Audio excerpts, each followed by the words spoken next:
Ci avevano chiamato ed insieme avevamo percorso quel tratto di strada scendendo dal monte a Sant'Eusebio di Bassano.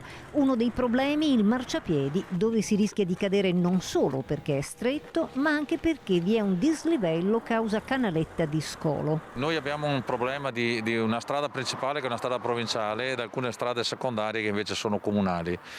È vero ed è corretto, sono corrette le osservazioni fatte che sicuramente non c'è la massima sicurezza nel frequentare queste strade. Per quanto riguarda la strada provinciale vedremo di fare una proposta con un marciapiede anche sull'altro lato della strada, però dobbiamo tenere presente della larghezza dovuta al codice della strada, delle strade provinciali e vedere se questo marciapiede è possibile inserirlo. Altra problematica, le uscite dalle strade che scendono dalla collina.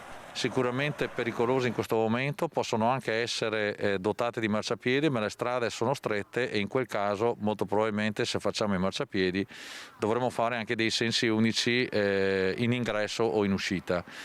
Le proposte le possiamo fare come amministrazione comunale, chiaro che le dobbiamo condividere con tutto il quartiere, ma credo che tutto sommato una messa in sicurezza della zona sia anche dovuta e sia in qualche modo anche auspicabile.